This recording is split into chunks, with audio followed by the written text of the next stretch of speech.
Hey guys, TJ here. I'm signing back on to Ace Attorney Trilogy. So, we found out that the Dahlia and Iris are twin sisters, and they're related to Pearl, which I feel so sorry for Pearl, not just having Morgan as her mother, but having Dahlia for a sister. It's kind of it's like the evil twin trope, which is pretty much Dahlia. Anyway, so how's the investigation going, Detective Gumshoe? I don't know if I should be telling you, pal, but I guess it can't hurt. Looks like the murder took place in the inner temple garden, and they're taking bloody writing on the lantern pretty seriously back at HQ. What, you mean? I don't have the details, pal. All I know is, if you don't find Maya down in that sacred cave, we're gonna be faced with one ugly situation. What kind of ugly situation are we looking at here? Yeah, me, but I don't know. They're not my words, pal. Then who said it? Mr. Godot. Godot? What do you mean by that? About that letter you found. Don't remind me, pal. I'm busting the gut here trying to find the murder weapon. All I find is some burnt up old letter. Burnt up old letter? Yeah. It was in the incinerator right outside the inner temple. The incinerator? I knew it. I knew I wasn't imagining it. There was snow on the incinerator when I first saw it. But after the incident, the snow had melted away. Which means someone used the incinerator on the night of the murder. What's up with you, pal? I've got it right here if you want to take a look. Can I? Do you mind? Sure, go nuts. I don't want it, pal. You can have it. It's all spirit mediums and masters and stuff. I bet it's got no relation to the case. Spirit me. It's got more connection than you might think, Gumshoe. Burnt letter. It's gotta be important if it mentions spirit mediums and masters. I better give it a good looking over and some serious thoughts. Make sure you chuck it in the trash when you're done. Littering is a crime, pal. Can I... Be careful. Once night falls, should be there. As soon as you hear the lights out bell, you must channel her spirits. Leave everything up to her. Her name is... She is our... The whole... Here's a picture of her. Use it when you channel her. I know you can do it. Once this is... Burn the... Also tell anyone about this letter.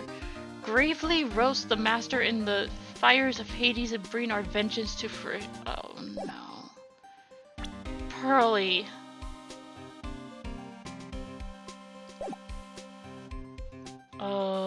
That bitch is gonna get it big time. So, what do you know about the real murder weapon so far? Well, it wasn't the Shichito that was found impaled in the victim's body. Mr. Edgeworth proved that in court today. Yes, that's true. In which case, it must have been another blade. And that's what you're running around like a headless chicken looking for now, huh? Yeah. And man, is it tiring work. But let me tell you something, pal. I'm no chicken. We've got the feather of forensics in our cap these days. We're using our department secret weapon on this. Secret weapon? What's this secret weapon of yours? You wanna know? You gotta think scientifically, okay? Alright. Something you kinda struggle to do. You kinda struggle to think logically in the first place. Murder weapon is the sword.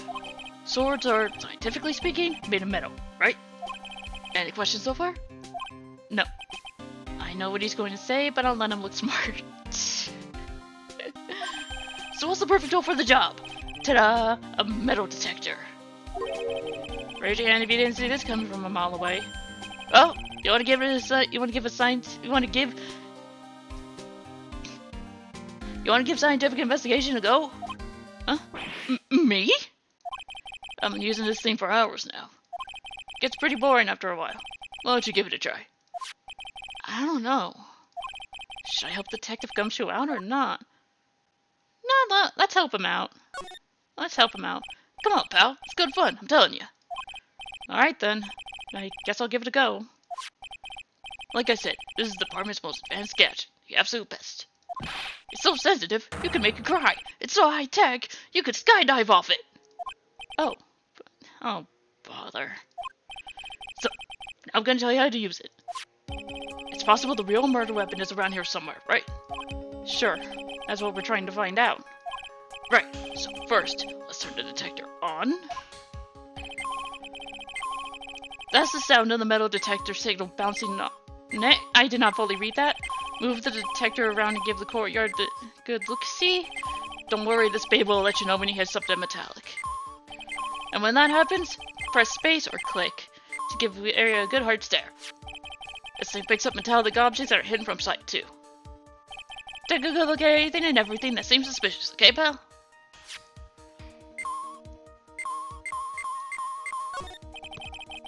That Shishito next to the golden statue wasn't the real murder weapon, pal. Yeah, I know. I just thought I'd check it again anyway. Oh yeah, that reminds me. You know about that sword? It's supposed to represent the multiple branches that life can take, all ending as one. Yeah, I heard something about that. You know what I think about sometimes? What kind of life I'd be leading if had I not joined the homicide division? You think about that kind of stuff, detective? Of course I do. I think about it a lot. Me as a traffic cop, me as a detention officer, me as Blue Badger. There's something to be said about the humor value of Gumshoe as the Blue Badger.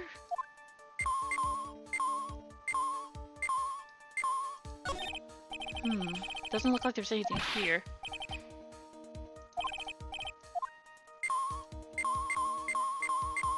That's a sled.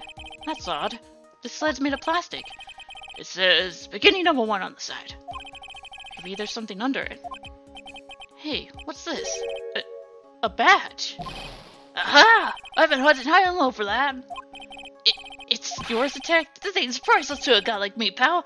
Cop can't be a cop without his badge. I'm glad I put that dime in there just now. How did you manage to drop your badge here of all places? I know. It happened this morning. I was playing around with the sled and... Stop right there. I don't need to hear any more. Look, a ladder. That's a step ladder. What's the difference? Looks like a normal ladder to me, pal. Surely everyone knows the difference. I mean, they're pretty ordinary objects. I bet plenty of guys like you always picking on the smallest details. The vegetable store guy near my place does it all the time. He even corrects me when I ask for a head of lettuce. That's a cabbage, he says. I'm telling you, they're the exact same thing. No, they're not. They're completely different. You have to plant both of them firmly in the ground before they can grow, don't you?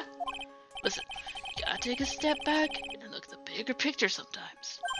Otherwise, you could miss a really important clue. That's advice from Pro Pal. The last person I need advice from is this guy in front of me.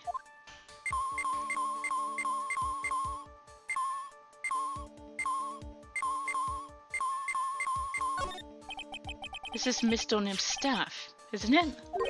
Scientifically speaking, they're usually made of wood. But the detector's reacting to it. Yeah, but however you look at it, the thing's made of wood, alright? I don't bother investigating anything unless it looks like it might be metallic. Isn't the whole point of a metal detector to find a metal where you can't see it? It's weird that this thing's causing a racket. Here, let me take a look at it. Hey, hands off! Examining evidence is a job for the... The top is coming off! Look what you done! You damaged a really important piece of evidence!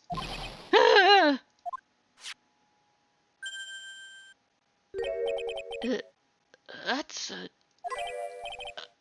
a sword inside the staff. Is this... could it be the murder weapon? I'd never have guessed there'd be a sword concealed in the victim's staff. They call this kind of thing a sword game, pal. This one's a real gem. The workmanship is really something else. Thank goodness it wasn't a cane sword, or else the victim would have stabbed her own foot. I officially give up on trying to figure out how gumshoes might work. If the real scene of the crime was the inner temple garden, then why was the sword used to kill the victim found in the main hall courtyard? Why is there no blood on it, too? Hey, Gumshoe. Who knows about the hidden sword? No one. Even the police didn't know about it until I discovered it just now. Well, as I say, there's no team in Gumshoe. Doesn't look like there are any traces of blood on it. Then I guess this isn't the murder weapon, huh? No. I'm sure someone just wiped it off after the murder. Yeah, of course! This is definitely the murder weapon. Great job, pal. It's about the same length as the Shichito, too. This must be the murder weapon. Okay, I'm gonna run over to forensics. There's gotta be some traces of blood left, even if most of it has been wiped off. See you later, pal. Every case is gonna be alright. Every case is gonna be airtight. Wait up, detective! What is it, pal? I'm a pretty busy guy right now, you know. You're going to get that staff analyzed, right?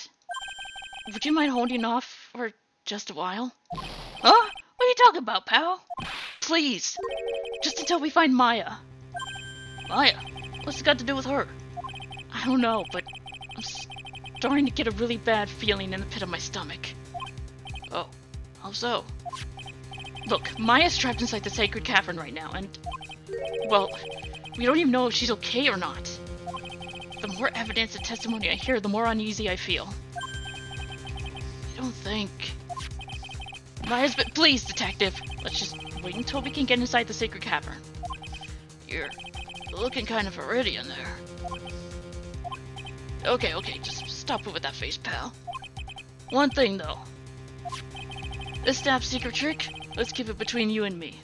Alright? If it gets out that we knew about it and didn't say anything, we're finished. I understand. This is just a regular, run-of-the-mill staff. You got it? Okay, now, you take good care of it, pal. Thank you, detective. Don't worry, she'll be fine. Gumshoe. You know, there's a place at the base of this mountain that has some really good pasta. How about I take you there when you find Maya, huh, pal? Sure. Thanks. Can't help but wonder, though. What was Elisto Nim doing with a staff like this in the first place? Self-defense? I mean, let's be real. Shit can get crazy.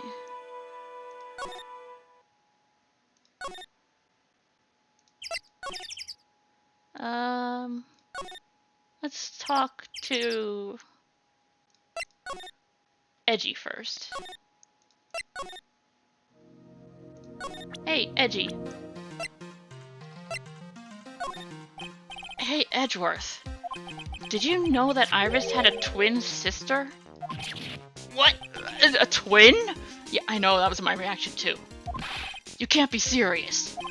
Sister Bikini told me, but the problem is she didn't know the name of this twin. There was nothing about Iris having a sister in the files I checked.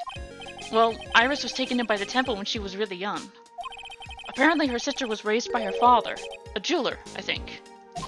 A jeweler? Right, I just might know who this twin sister of hers is. Had a feeling you'd say that. Let me guess. Her name is Dahlia Hawthorne, right? Yes, exactly. Please tell me we know about her, Edgeworth. Please. It was my first court case, 6 years ago. I was a greenhorn, and due to my inexperience, the defendant died. You're talking about Terry Falls, right? You know about that case? You're not the only one who noticed something about Iris and Dahlia Hawthorne. I checked one of Mia's old files from 6 years ago. Yes, Dahlia was a key witness in that case. Dahlia and Terry Falls conspired together to stage a fake kidnapping 11 years ago.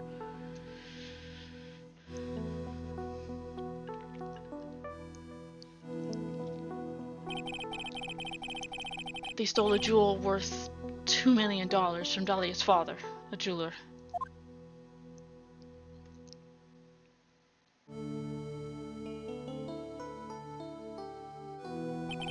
And 5 years after that, she murdered her own sister, Valerie Hawthorne, to keep her from talking.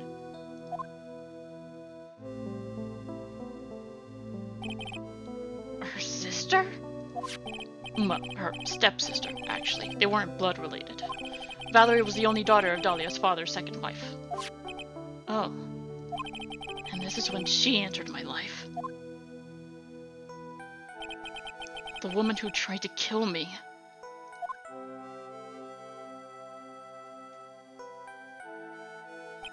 So after Terry Falls died, what happened to Dahlia? Did you check that out? Does it really matter? Like I said, Dahlia isn't connected with this case. Why are you so sure about that? It's simple.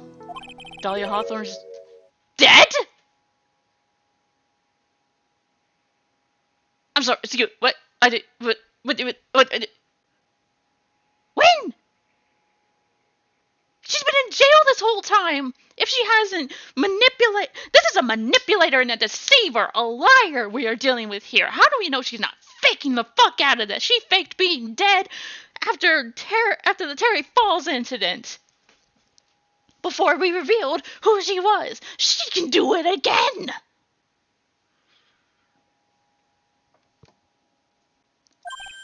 What? Well, her metabolic processes are a matter of interest only to historians, so to speak. What do you mean by Dahlia Hawthorne is dead, Edgeworth? Right, I must confess in reading her file, I came to know of the murder case you were involved in during your college years. Dahlia Hawthorne was found guilty, thanks to the persistence of Mia Fey.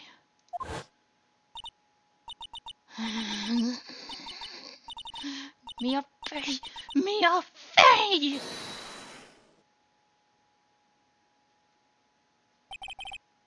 At the time, Dahlia, it's like she was possessed by a demon or something. It's been almost 5 years since that guilty verdict was handed down, and her sentence was finally carried out. She was executed last month. Executed? I'm sure that's a bit of a shock for you, right? And for more reasons than one. But do you understand now? She can't possibly be connected with this case. She's dead. And once someone's dead, there's no way to revive them.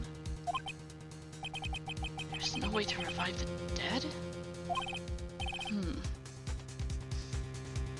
Pearly. They were trying to have her, whoever was killing her was, whoever killed Misty had Pearly channel Dahlia.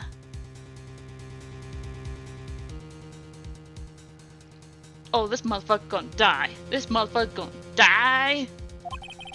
Seems you're not aware of one other connection yet, Edgeworth. And what is that? It's about Iris and Dahlia Hawthorne's mother. What's their mother got to do with any of this? She's Morgan Fey, a spirit medium from a branch family of the Crane channeling technique. Did you say Crane channeling technique? Do you know something about it? Oh yes.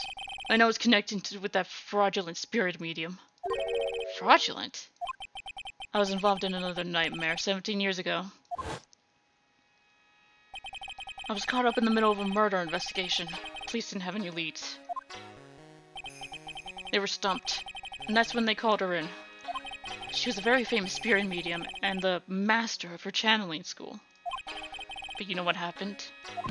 As a result of her efforts, an innocent man was accused of murder. She and her powers They were all fraudulent. Edgeworth. Go to the police records room. It's all in there. All you have to do is check the DL6 incident case file and you'll know. Of course. How could I forget? Edgeworth was the victim in that case. Edgeworth, you'll understand someday. And then you'll see that the crane channeling technique is real.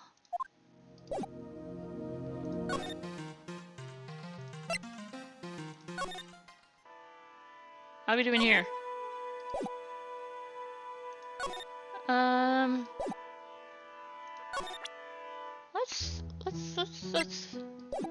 Let's give this a go. If not, we'll try Pearly.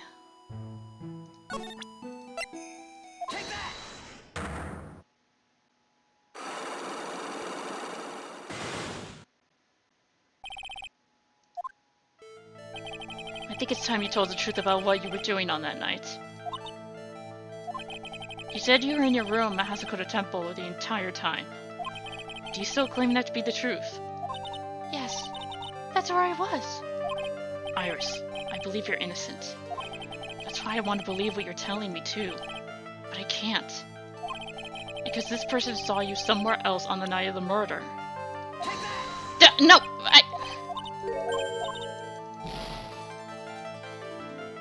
I pushed the wrong button again.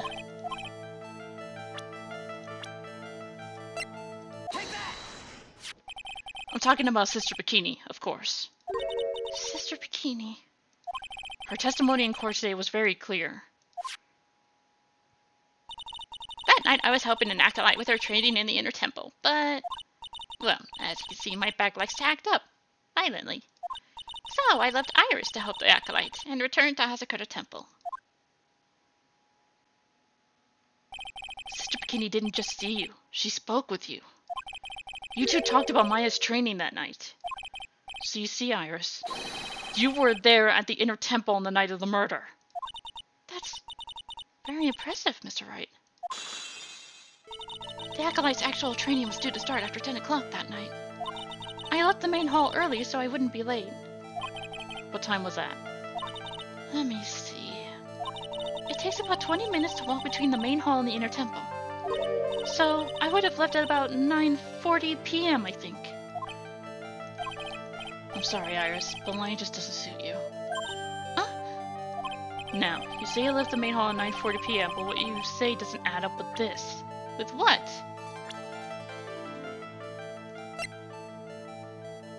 The...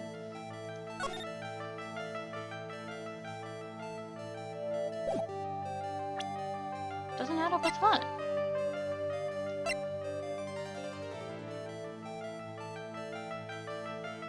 Oh, rang the lights out about 10 and... You yourself testified to the contrary, don't you remember? You said you rang the lights out bell at 10 o'clock that night. Plus, only moments before you rang that bell, you were seen at the main hall by the most reliable witness I have. Who's that? Me. Mr. Wright, we even spoke a little that evening. That's when you gave me this. Surely you haven't forgotten. No, that's right. I remember. And that brings us to another puzzling fact, Iris. At 10 o'clock on the night of the murder, you were seen in 2 different places at the same time.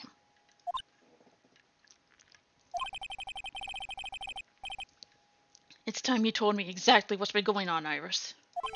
So far, I've managed to prove 2 things. First, on the night of the incident, you were at the inner temple. And second, at the exact same time, you were ringing the bell at Hasakura Temple. There's only one possible explanation for this apparent impossibility. There were 2 of you. I mean, technically?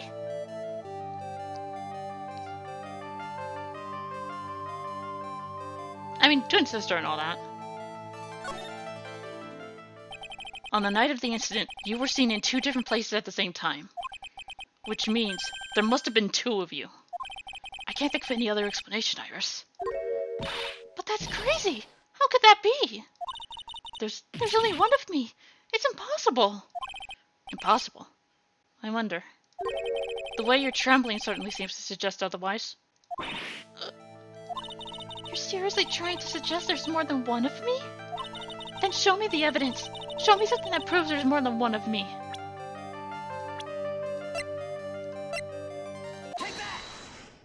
I have a firm grasp of the situation now, Iris. You have a sister, don't you? A twin sister, perhaps. That's right. Dahlia Hawthorne. A woman I know only too well. I had no idea you knew of her. Very impressive, Mr. Wright. But she's no longer... Yeah, I know. Her sentence was carried out recently, wasn't it? I'm sorry. Thank you. There's no need to explain now, is there, Iris? The second you who was at the temple on the night of the murder. It was your twin sister, Dahlia Hawthorne. But you just said it yourself a second ago. My sister's dead. Have you forgotten that? Have you forgotten this, Iris? This is a channeling dojo, a training ground of the Kurain channeling technique. That night, someone channeled Dahlia's spirit, and you knew about it. And that's the secret you've been trying to hide from me.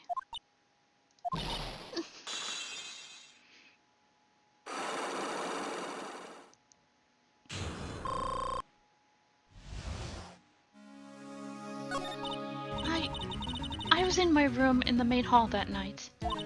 As soon as I heard that I'd been spotted at the inner temple, I knew.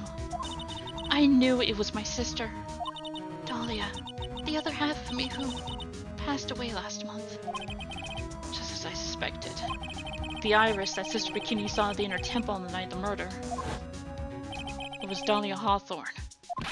Why didn't you tell me this before?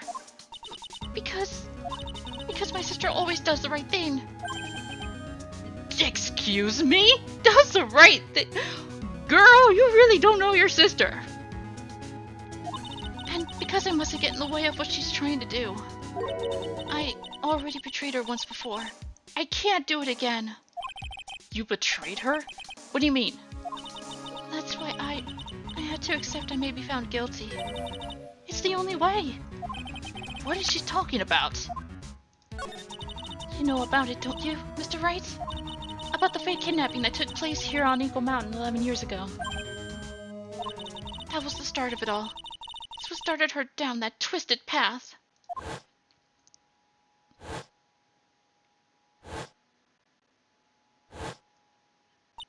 She started to commit crime after crime, and in the end, she lost her life. It's all because I betrayed her. How did you betray her, Iris? It was no coincidence that Eagle Mountain is where the exchange was to take place. After all, I helped plan the whole thing. What? But I got scared, so I ran away. What are you talking about? Why would you help her? Stealing $2 million from your own father? That's awful! But I promised that I'd help. And she didn't do it for the money. Huh? It was revenge. On our father. Revenge? What do you mean by revenge? He was a hideous man. He threw our mother away and then sent her to hell. Her mother? She was talking about Morgan Fay. Our mother was the eldest daughter of the main branch of the Fay family. The main family had a lot of influence in many businesses and political circles at the time. As the oldest daughter, our mother was set to inherit all of that as the next master. That's the reason our father married our mother in the first place. For power. But his plan backfired. Because our mother's sister took it all from her. She took over as the master of Kurain. That would be Misty Fay, Maya's mother. But before long, the credibility of the Kurain tradition hit rock bottom. The new master, Mystic Misty Fae, made a terrible mistake. It was during the investigation of the DL6 incident. After that happened, our father took me and my twin sister away, leaving our mother and our home behind. He hated the place. He said it was a hick dive and that he had no reason to stay there. And that's when you came here to Asakura Temple? Yes. The woman my father took as his next wife already had a daughter, Valerie. I had no place in his new family, you see. Oh. And I haven't seen my mother once since then. Having the Master Seed stolen from her and being rejected by her own family. I've heard she's been very battered, spiritually and emotionally. I think I'm finally beginning to see how the pieces fit together. I have asked her everything I can in my capacity as a prosecutor. This incident. Everything related to it goes back to the history of the Fae clan. That's what it looks like. Iris, there's just one more thing I want you to tell me. What is it? During the incident in which your sister Dahlia Hawthorne poisoned a lawyer, she began a relationship with a certain college student in order to hide the evidence. That college student.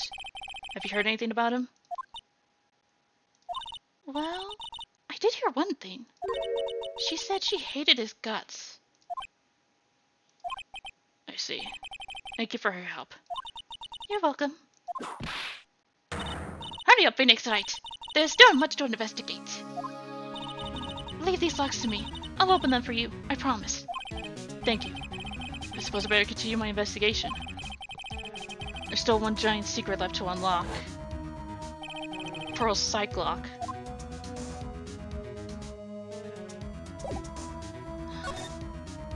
Pearly. Someone used you. And I'm going to kill them for it. Look at that. They really did make a fire, right in front of the shack. Oh, Mr. Nick.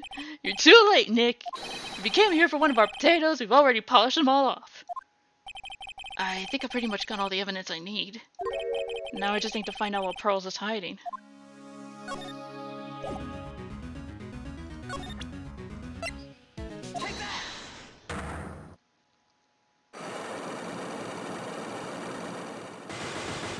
This is gonna be a long one. After dinner on the night of the murder, you were supposed to be in Elise Donim's room, reading a book together, correct? Yes! I was so happy when she invited me! But I didn't go in the end. You didn't go? No, there was somewhere else I had to go instead. I was so worried. I had to go! I didn't know what to do with myself. I was so nervous. So Pearls never went to Miss Donim's room. Because she was too worried about something or someone else. Pearls. On the night of the murder, you went to this place, didn't you? The Inner Temple? Take that! You went here, didn't you, Pearls? Looks like she's still not going to open up to me. This is where you went because you were so worried, right? The next question is, who or what were you so worried about? Now, I'm going to take a guess, and you can tell me if I'm right or wrong, okay? You mean you know? If I'm right, will you tell me the whole truth? Okay. You went to this place for one very simple reason. Maya! It's obvious what you were so worried about, Pearls. It was Maya, wasn't it? You knew the training Maya was undertaking was dangerous. And after all, it was the special course. I signed up for your special course. Well, my. Quite brave of you considering how cold it is. And people can be so reckless with their health. Don't blame me if you become one with those you channel. Such Bikini scared you with what she said, didn't she? And because it was you who introduced Hazakura Temple to Maya in the first place, you felt responsible, didn't you? Thinking about what could have happened to Mystic Maya made me more and more worried. I couldn't sit still at all. That's why I decided to go and find out how she was doing at the Inner Temple. Then we're clear now that you went to the Inner Temple that night. Pearls? What's not clear is what happened after that. About what time was it when you headed over to the Inner Temple? It was probably around 9:30 when I left the main hall. I heard the real training was supposed to start at 10. I wanted to get there before it started, but there was so much snow, so I didn't get there until after 10 o'clock. Until after 10? How'd you know what time it was? Because I heard the bell ringing for lights out. She heard the lights out bell? The Hazakura Temple bell is pretty small though, isn't it? You must have really good hearing. I was really trying to pick up the sound of that bell, that's all. I didn't want to miss it. That would be terrible. She was trying to hear the bell? Tell me, Pearls, why were you so worried about hearing that bell? Huh? Oh, I think I know why. There's a reason you were so worried about that bell was because of this.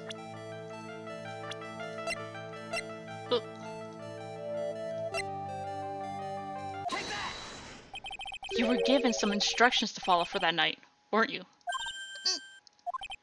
I presume you recognize these pieces of paper? Where did you? In the incinerator at the Inner Temple. Pearls, you were following the instructions in this letter that night, weren't you? That's why you couldn't afford to miss the sound of the lights out bell. I'm speechless, Mr. Nick. You're amazing. These instructions that were found in the incinerator. I believe they were written for you, Pearls. For me? No. As you can see, a large portion has been burnt, but the last section is still fairly legible. As soon as you hear the lights out bell, you must channel her spirit. Who was it, Pearls? Whose spirit were you supposed to be channeling? Taking into account the author of the note and their purpose for writing it, whose spirit would Pearls be trying to channel? Don't overthink it, Phoenix. It's pretty obvious who Pearls was supposed to channel. The person you were trying to channel that night, Pearls, was Dahlia. It was Dahlia Hawthorne, wasn't it? That was the name that was in the letter. Just as I suspected. It wasn't Iris whose sister Bikini met at the Inner Temple that night. It was Dahlia Hawthorne. Or Pearl channeling Dahlia. Do you know anything about her, Pearls? Do you know what kind of a woman Dahlia Hawthorne was? No. I've never heard of anyone by that name before reading those instructions. I thought so. Pearls doesn't have a clue. She doesn't know that Dahlia is her sister. About the instructions in the letter I found, Pearls. Who wrote them? Whoever it was asked you to channel the spirit of someone you'd never heard of. You must have quite a lot of respect for them. After all, you followed their instructions without question. So here's my next question. Who wrote this set of instructions for you to follow? Well, she's in solitary confinement, so how?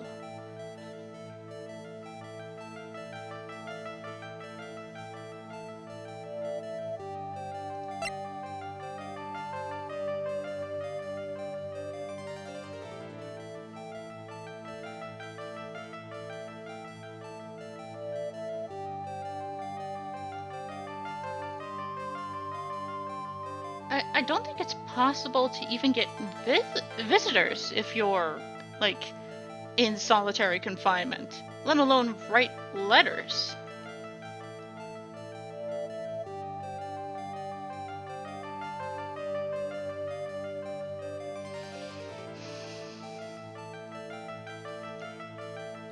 but to be honest, out of everyone, I mean, it is her mom. If she wrote the instructions, yeah, she'd probably follow it to a T because that's her mom.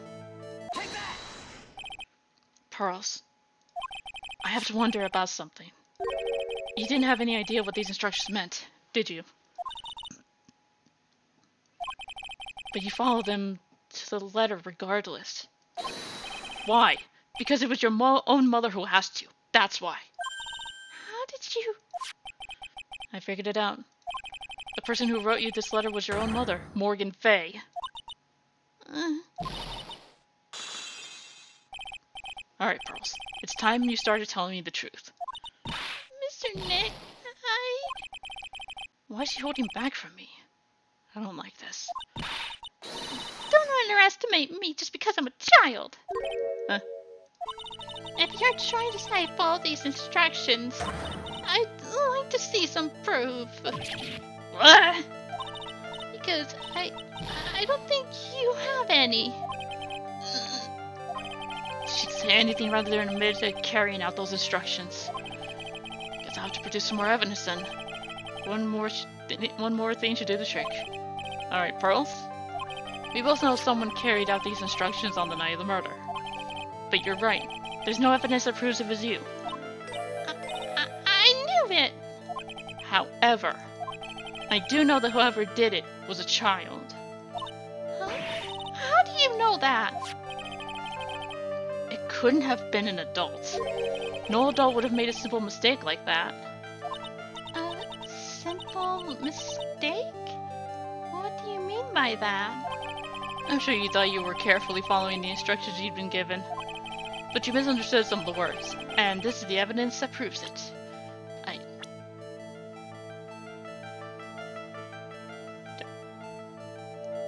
What?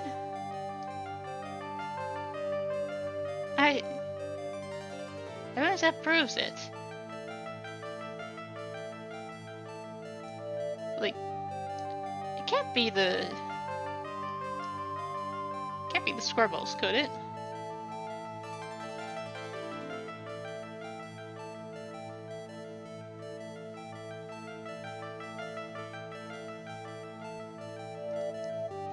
Hang on, let me...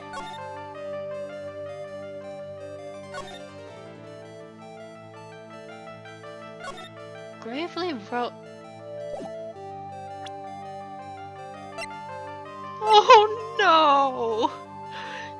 Oh, poor thing. She misunderstood what grave was.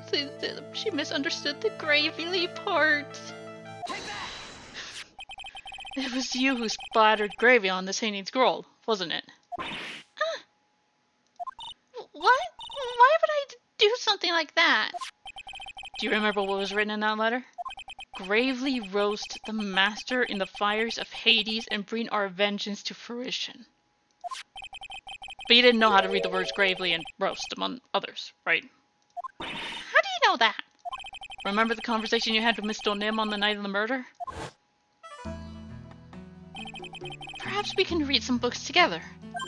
Really? I'd love to! I'm not very good at reading. Well then, would you like to practice reading with me? Miss Elise? So, for example, how do you read this? It says gravely. That's kind of a tough word.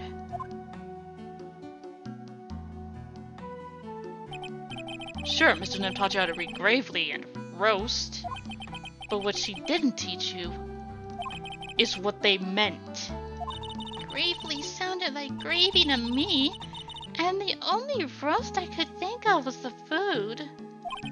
And that's why you did it. That's why you covered the picture of the master in gravy from that night's pot roast.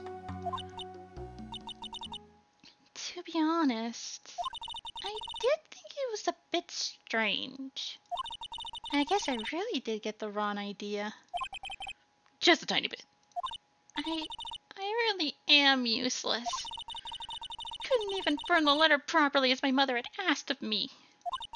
Such a simple thing. I couldn't even do it right.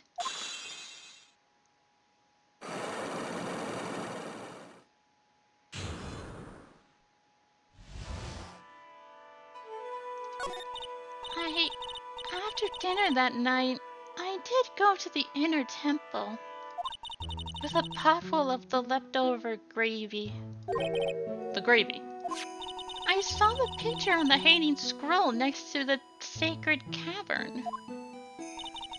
I was sure it was the Master of Crane, like it said in the letter. I see. And then? Well, it was already way past 10 when I got there because of all the snow. So I went to the inner temple guest area. The guest area?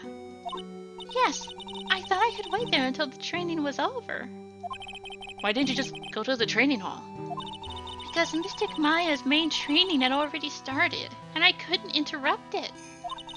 So I just stayed where I was and prayed for her to get through it.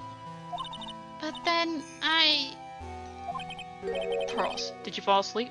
I'm sorry, I didn't mean to. I just couldn't help it. Hey, don't worry about it, Pearls. Who cares if you fell asleep? I fell asleep waiting for Iris too. It happens. Anyway, then you found yourself trapped at the inner temple. Yes. When I woke up, it was morning. I tried not to cry, but Dusky Bridge wasn't there anymore, and there was no one in the training hall. I thought everyone had left me because I overslept. I threw the letter into the incinerator. Then I heated up the leftover gravy and let off some steam by chucking the gravy on the scroll while you cried?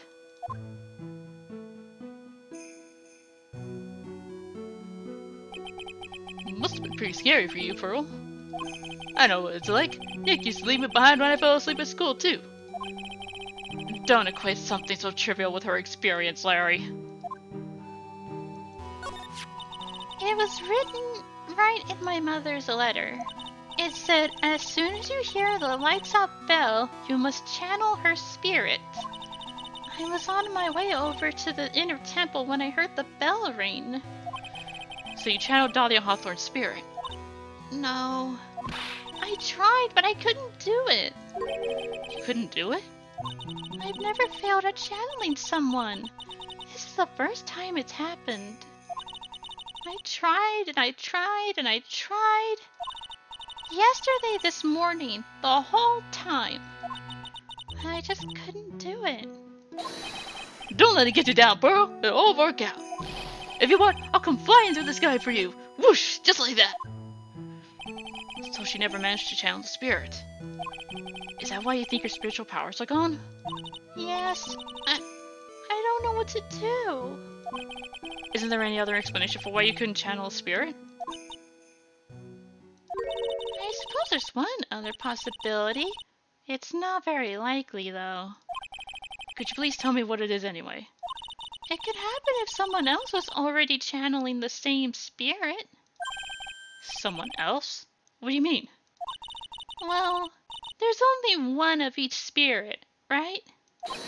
Yep, it's like dating a girl, Nick. You can see a hot chick if she's already taken. You can't. I'm sure you try though anyway, Larry. Then that would mean on the night of the murder, someone else channeled her spirit before Pearls could. Someone else channeled the spirit of Dahlia Hawthorne. I'm a failure. I couldn't even grant my mother's final wish. Her final wish? Yes, this letter. This is my last wish, she said. So make sure you follow the instructions carefully. This letter. I definitely need to find out more about it. My mother's gone to a place called the penitentiary. Yeah, I know, Pearls. I visit her every month. Oh, okay. You do somehow give visits in solitary confinement. And last month, she told me, the time we've been waiting for has come, Pearl. There's something I need you to do for me. I hid a letter for you at our home before they brought me here. I want you to read it and do exactly what it says. It's for the good of the Fae clan, my angel. You'll be doing a great thing. Now, Listen carefully, and I'll tell you where the letter's hidden.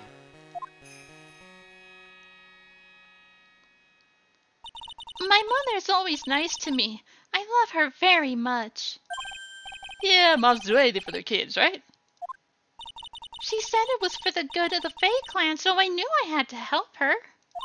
I mean, Mystic Maya's part of the Fae clan, so it had to be good for her too. That's right, isn't it, Mr. Nick? I guess so. Yeah. There was a picture with her letter too. A picture? Of Miss Dahlia Hawthorne. Usually a picture is enough to channel someone's spirit, but this time... Pretty weird, huh? Like Larry knows anything about this stuff. There's something else that was strange about my mother's letter. The seal on it was broken, as if someone had already opened it once before. Sure is pretty strange. Someone had opened it already? Thanks, Pearls. You really helped me out. You're very welcome. My mother's watching over us, so I'm sure Mystic Maya will be alright. Look at that innocent smile on her face. What am I supposed to say to her? Hey, Godot. Finally figured it out, have you, Trite? You finally realized how terrible of a crime being painfully oblivious is. Godot! The answer to the Sacred Caverns looks like a freaking puzzle workshop. I guess he's talking about Iris and the lock-breaking effort. But it's all a waste of time. Why do you say that? Because Maya Fey isn't coming back. What? You don't know what you're talking about! How can you say something like that? It was your job to protect her, Trite. Just like it was your job to protect Mia Fey. Two sisters, caught up in the worst circumstances. I realize that, but... And you were the only one who was by their sides. You were the only one who could have saved them. But I didn't know anything about what was going on. What did I just say, Trite? Being oblivious is a heinous crime in itself. Tomorrow. We'll settle everything in court tomorrow, once and for all.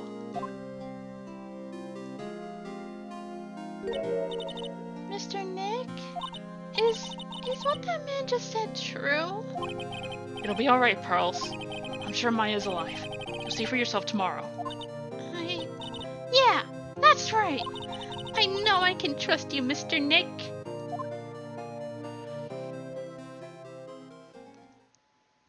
Oh boy. My dear Pearl. You've done so well, my child. My Pearl. It's better that you don't know what you've done. I knew this day would come for you. The blood of the main family is no more.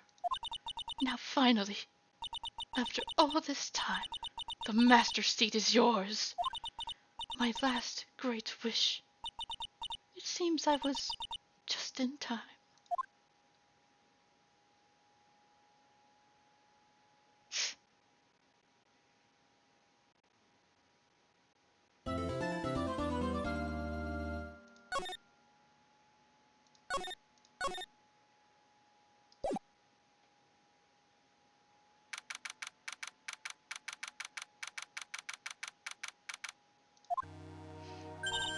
Good morning!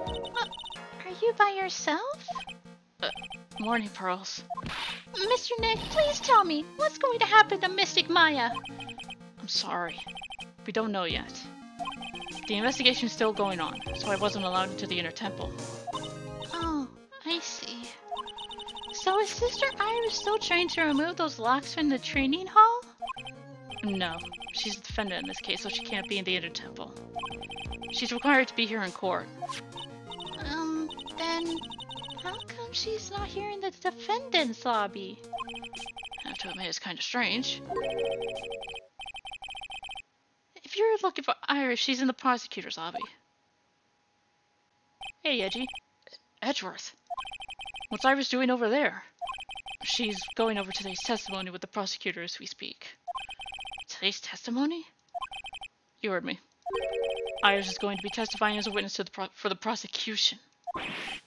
Wait, what? The prosecutor is squeezing her for a confession. Or so I heard. Franziska von Karma, what are you up to? I know what you're thinking, but Franziska isn't going to be the prosecutor today. What? Then who else would it be but Godot? Godot. Franziska is engaging in some important work at the Sacred Cavern. Sacred Cavern? You don't mean that she's... Exactly. She's been out there all night trying to remove those trick locks. With the head nun's assistance, naturally. We estimate that the last of the locks should be taken care of in about 3 hours. I hope everything continues to go smoothly and we receive some good news soon. Yeah, thanks Edgeworth. Prosecutor Godot intends to nail this case shut today. Be prepared to fight like there's no tomorrow. You don't have to tell me that. Touché. I can already see it in your eyes. You're not the same fever-ridden, frantic maniac you were yesterday. It's strange. On the way here, I decided today would be the end of all this. Almost immediately after I made that decision, I felt myself getting stronger. Interesting. Maybe you've passed your coal on to someone else? Literally? And with that, I leave the rest in your capable hands, partner. Thanks.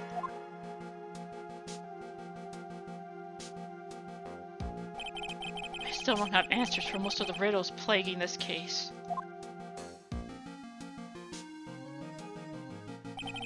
The circumstances around the murder of Miss Elise Donim... No, I mean Misty Faye. The impossible flight Larry claims to have seen. And that woman is really after. I will solve them all and bring an end to this whole tragedy.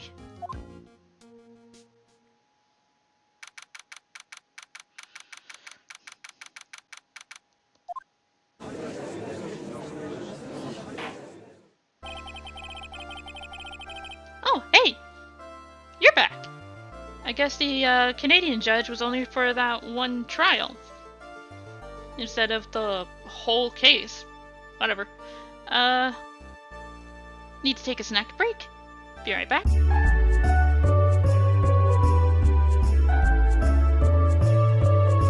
I have no doubt that Godot's gonna try some multi-level bullshit. This is gonna be one hell of a fight. Court is now in session for the trial of Iris of Hazakura Temple.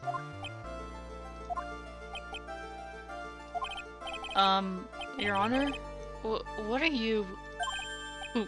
Me? Well, my little brother came to visit me in my chambers earlier this morning. All of a sudden, in the blink of an eye, he developed a scorching fever and fainted. Therefore, I'll be standing in for him. I see, Your Honor. So the brothers, that explains a lot. My poor brother, he looked a bit pale. Not to mention sad that he couldn't be here.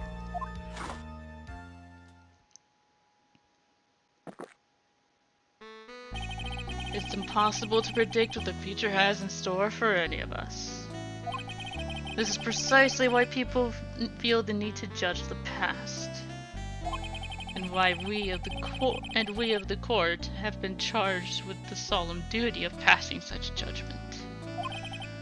Well said, Mr. Godot. I understood exactly what she said. At least up until the end, anyway. Now then, Mr. Godot, please proceed with your opening statement.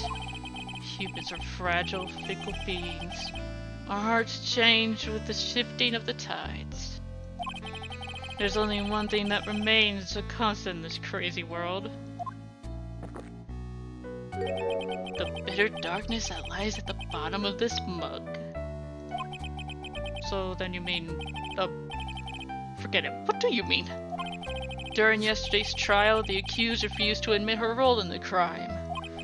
But today, she's had a change of heart. Sister Iris of Hazakura Temple has a confession to make. Confession? The defendant? Iris, why didn't she discuss this with me first?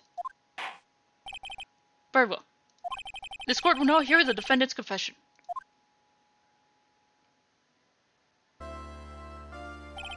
Upon meeting a beautiful lady, always ask for her name and profession. That's one of my rules. My name is Iris. I'm but a simple nun undergoing training at the Hazakura Temple. Witness, is there something that you want to confess to? Yes, but first I want to apologize to Mr. Wright.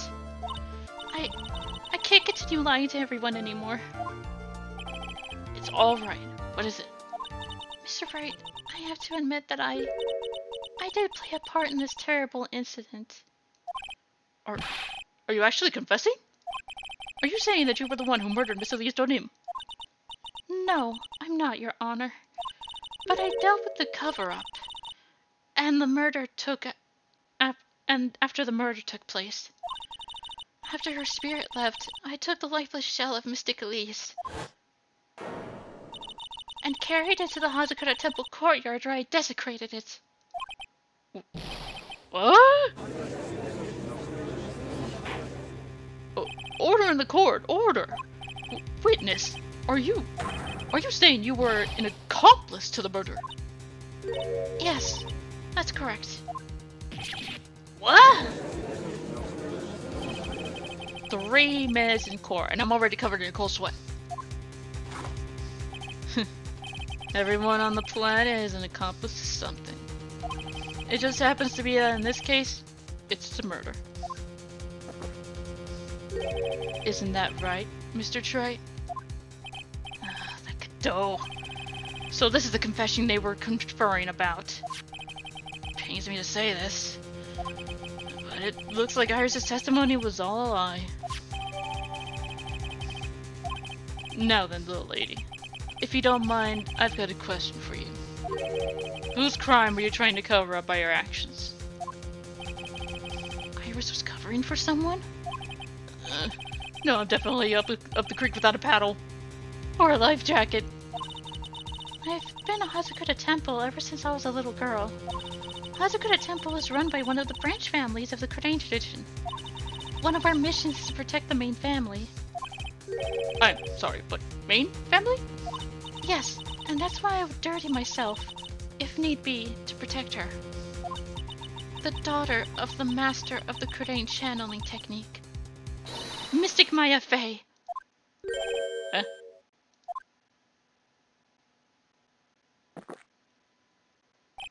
Wake up and smell the coffee, Trite. She's naming Maya! Order in the court. So not only did you witness the murder, you know the name of the murderer? I'm terribly sorry, but it's true. I saw her commit the crime with my very own eyes. And then I cleaned up the area to try and protect her. That's ridiculous! Maya could never do such a... The defense will refrain from commenting until the appropriate time. Now, witness, let's hear your testimony. What exactly happened on the night of the crime? Yes, Your Honor. I thought I was prepared for the unexpected. I never imagined this case would wind up going in this direction. This is the 4th time Maya's been in possible legal trouble? Is it the 4th or is it the 3rd? Could be the 3rd. I went to the inner temple that night, and I saw it all happen in the garden. I saw Mystic Elise strike Mystic Maya with her staff. While Mystic Maya was still stumbling, Mystic Elise moved in to deliver a fatal strike. Mystic Maya tried desperately to defend herself and stole the weapon. It was only in self-defense. You can't blame her for it. So it was in self-defense? Yes, Mystic Elise was the one who attacked first. That's when I tried my best to protect Mystic Maya. You moved the victim's body to the temple so that Maya wouldn't be suspected. Isn't that right? Not bad. You got the instincts of a true criminal. Something's not quite right. I'm sure it was established yesterday that Iris never went to the inner temple that night. And that the person who did go was that woman. Iris even admitted it. Now then, Mr. Wright, please proceed with your cross-examination. Just doing my job here, Iris.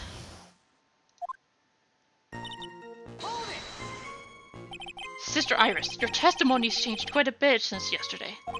You stated yesterday that, on the night of the murder, you didn't go to the Inner Temple. Objection! Did she now? Too bad for you. What she said yesterday doesn't mean much today. By the way, where were you when she claimed that she didn't go? It was in the Inner Temple's training hall. Private conversation between the two of you does not constitute testimony. That would be properly described as hearsay. What do you have to say, witness? I just couldn't tell him the truth at that time. Mystic Maya. She's your girlfriend, isn't she? I didn't want to be the one to break it to you that I saw her commit murder. There. We all understand how difficult this is for you. Now then, let's continue with the testimony. What did you witness in the temple garden? Well, Your Honor...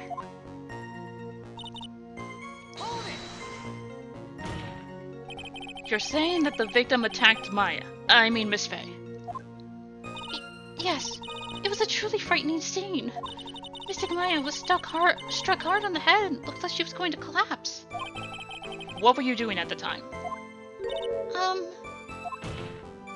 Why didn't you stop them from fighting?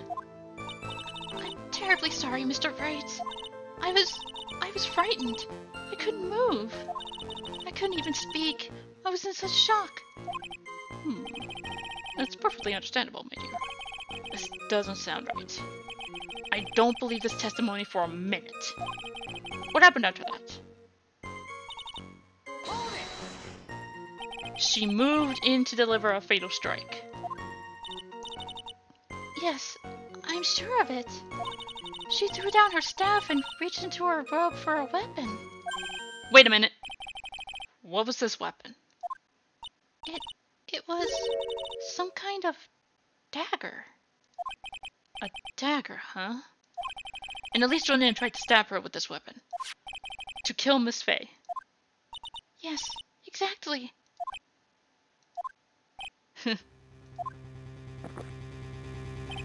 You look like I did after I mistakenly took a swig of Worcestershire sauce. Do you have a problem with the testimony we're hearing from your client, lawyer boy? Do I have a problem with Iris' testimony? Duh! Your Honor, I have a small problem with the witness's testimony. You do? But this witness is your own client. Yes, well... nevertheless... That's fine. Witness, let's add your last statement to the testimony. Yes, sir. Hey, just a moment. It's my job to say that. Listen, Gramps, I won't say it again. Final judgment will be rendered by me. Okay, now.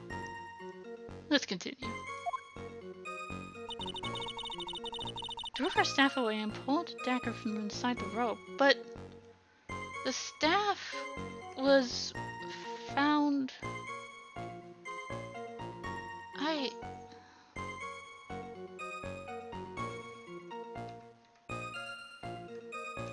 Her staff was found elsewhere.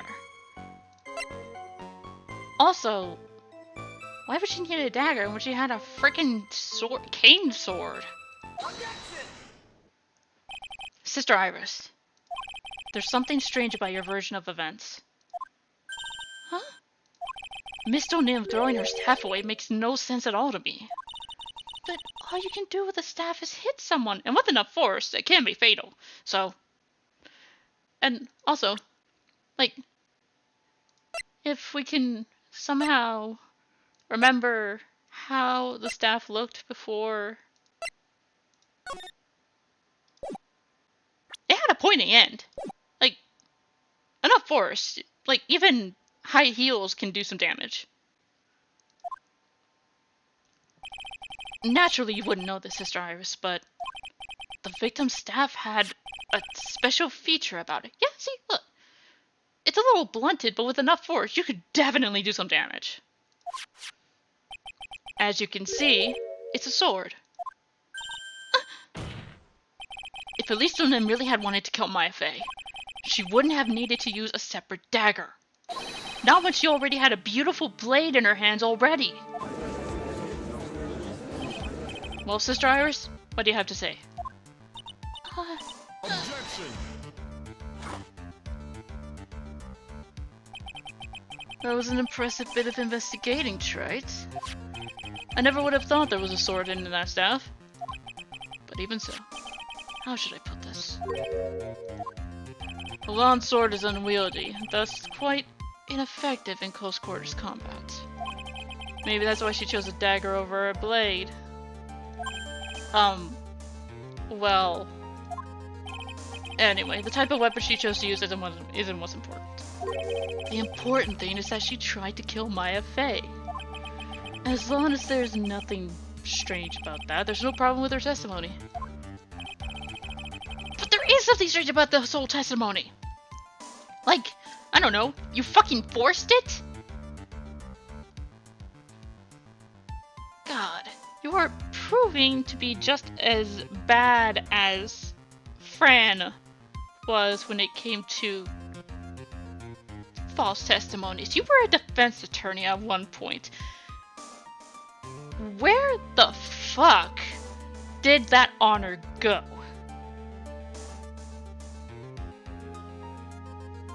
Yes. I am saying right now, for certain, that Godot is Diego Armando.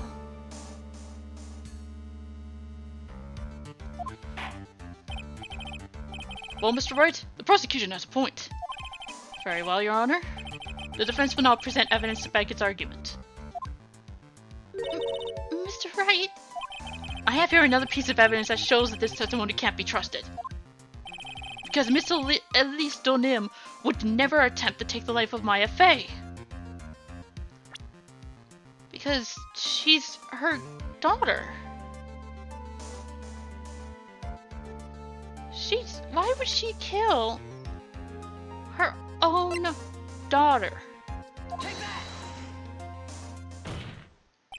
Elise Donim would never have attacked Maya Fey. How can you be so sure? Because the victim's real name was not Elise Donim. Her real name was Misty Fey. Fey? No! Not Mystic Misty Fey. Who is this Misty Fey? Is she related to... Misty Fey is the master of the Cordane channeling technique. She's also the mother of Maya Fey. Are you serious? Is it really true? Mr. Wright? Was Elise Donim actually the Great Mystic Misty? There's no doubt about it. Looks like Iris had no idea. I can hardly believe it. The idea that she would try to kill her own daughter, one she hasn't seen in 17 years, perhaps the prosecution can offer some explanation for why she would do such a thing.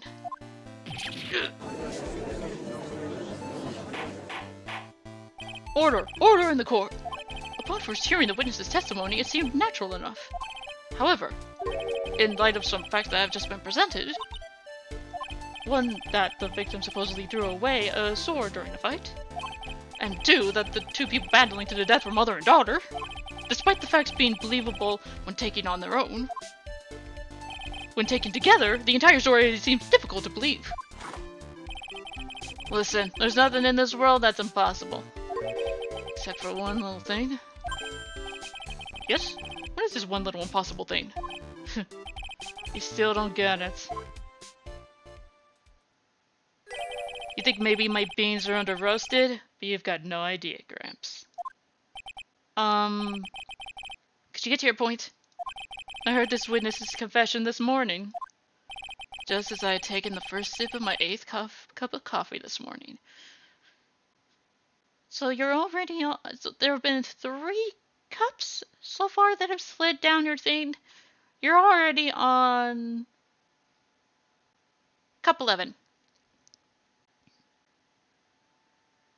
You're already getting dangerously close to your limit, dude. You're going to ruin your health, my friend. Anyway, after hearing this woman's confession, I had a detective who loves to investigate sent to the scene of the crime. And he discovered this little beauty. Is that the dagger the witness testified to seeing? Obviously, Your Honor. But did you not notice something else? Why did you mention it? If you look closely, there appears to be blood on it. Where did you find that? I didn't see that when I investigated the crime scene. Did you investigate the pine tree at the crime scene? Huh? The pine tree? This dagger was stuck on the backside of the pine tree. When the last blow was struck, ending the violent bout between the two women, this little baby was thrown in the direction of the back of the pine tree. Which means the blood on the dagger belongs to the victim, correct? Were you even listening, old man? I first heard this confession this morning, just as I had taken the first sip of my 13th— You said 8th. Make up your mind. How many cups of coffee are you on? Didn't you say it was your 8th just a few— Yes, thank you! How many cups of coffee are you on? Too many if you're already changing the story this much. I didn't have enough time to get the blood analyzed on such short notice. In any case, the court will accept the dagger as evidence. Furthermore, I order that a blood test be performed on it immediately. This is my sweetheart. Make sure you treat her right. Bailiff, get this piece of evidence to the crime lab for testing immediately. Now then, the testimony we've just heard had numerous unbelievable aspects to it. However, after having found this very dagger the witness spoke of, I believe we could consider her testimony to be credible. Cute girls never lie. Ever. You have not met Dahlia Hawthorne, then. Actually, no! You have! What the fuck? Dude!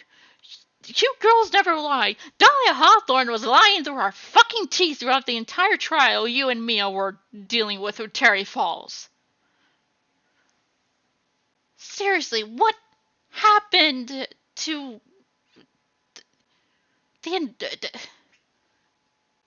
what happened, dude? You were a defense attorney. Now you're being just as sleazy as some of the prosecutors that I've dealt with. Being Fran, actually being the actual most sleazy one. Her father was even worse. But, I don't know, I like to think that maybe she's learned her lesson. About what, Your Honor? About the incident you saw. The battle between the two women. Yes, Your Honor.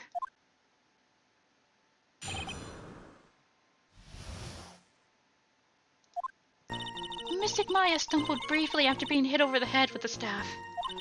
But then she dodged Mystic Elise's next attack and stole her weapon. Suddenly, Mystic Elise was on the defensive, with her back to the stone lantern.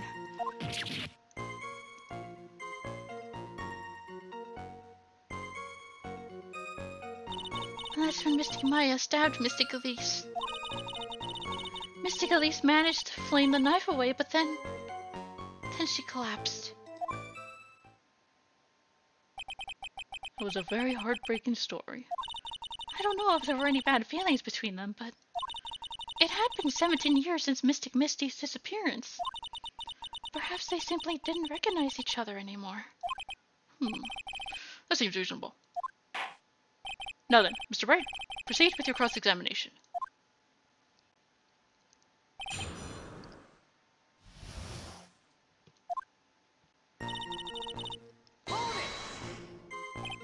Iris, where were you standing when you witnessed all this?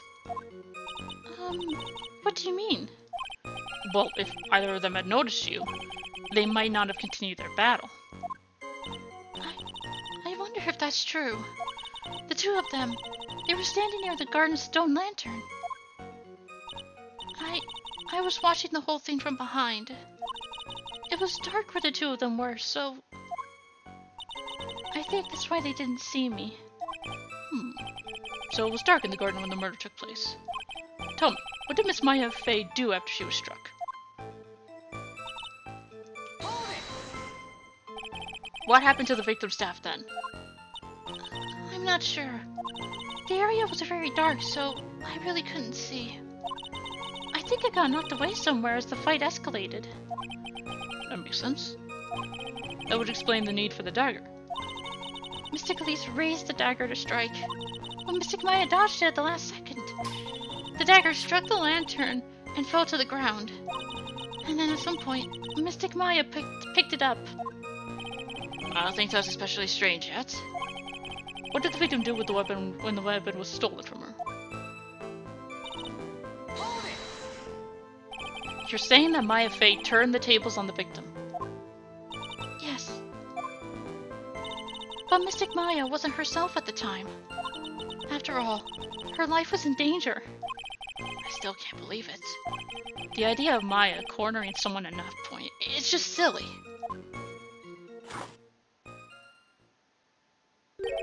As they say, the cornered fox is more dangerous than a jackal. I believe the correct description is a cornered fox is scared and petrified. Your animal analogies have grown tiresome. You were the one who started it!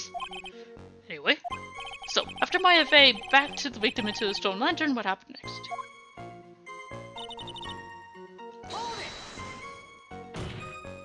Are you absolutely certain that's what you saw? Yes, I'm almost certain. Almost. The garden was dark. I couldn't really tell who was who. What did she just say? So in other words, it could have been someone else entirely. Objection! We know that Maya Fey was at the inner temple that night, and that the woman that was killed was at least Donim. Isn't it fairly obvious who attacked who? I don't have anything to counter that yet. Well then, witness, please continue with your testimony. Yes, Your Honor. The two of them faced each other for a moment. Then Mystic Maya rushed straight into Mystic Elise. And then Mystic Elise doubled over and fell to the ground. So she was stabbed in the stomach, Yes. Hold on, what is the autopsy? What's the autopsy report? Stabbed in the back. Huh. That sounds a little different from being stabbed in the front. But where? They didn't add that part. They didn't add that to the testimony.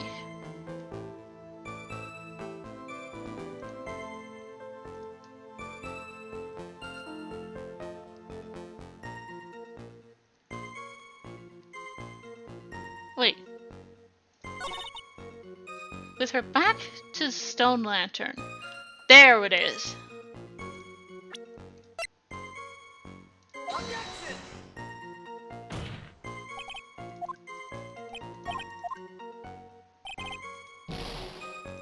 Never mind. Probably this one. There we go. Something about you just isn't right today, Iris. Huh? Until now, I didn't think you were the type to make such a careless mistake. However, the testimony you just gave contains quite a few contradictions. What do you mean? What's so wrong about my testimony? According to you, Maya Fey stabbed the victim while she had her back to the stone lantern, correct? Yes, that's right. But in that case, the victim would have been stabbed in the stomach, right? Yes, I think so. But, according to the autopsy report, the cause of death was due to blood loss from a stab wound in her back. This proves that the victim was stabbed from behind, not from the front. Sister Iris, it appears that another seed of doubt is sprouted from your testimony.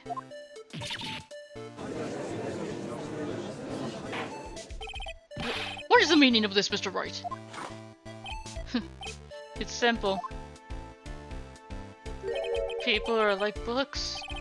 We've got a front and a back. You get my drift? No. Is that all you have to say? I can also say that darkness loves to play with the human mind. Could you please knock it off with the cheesy proverbs and illogical metaphors already? The point is, too much of this testimony just doesn't make sense. Throwing away a useful staff, the people fighting being mother and daughter, and now she falsely claims that the victim was stabbed in the stomach. There certainly are some inconsistencies. Well, Iris, how about it? Well, it's just... If you ask me, you're just being too naive about the whole thing. What do you mean?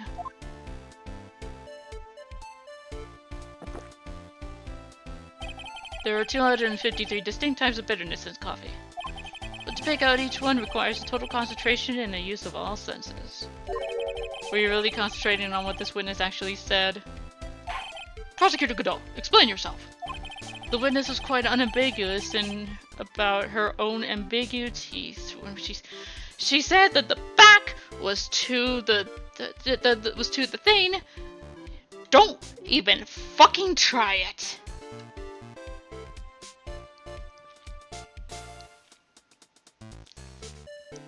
I don't know what kind of necromancy was tried to bring you back, even if you did actually die from the poison. But my god, it messed something up. That the garden was dark because she couldn't see clearly. A human needs one thing to see clearly. And that is... light. Light. By the way, did you know?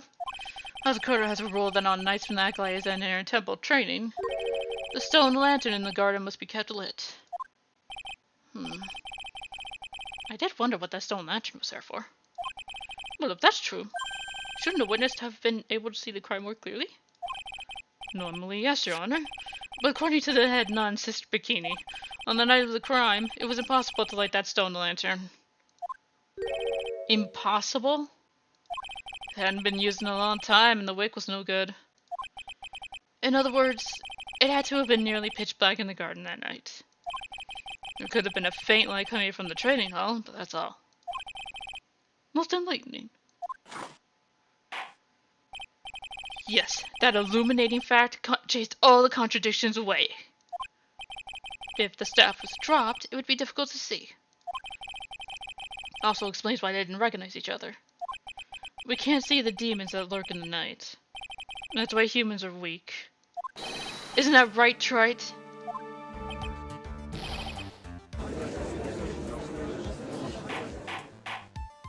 Order, order, order! Here, Your Honor. Let me present the stone lantern into evidence. Maybe it'll rekindle the flame of truth in your mind.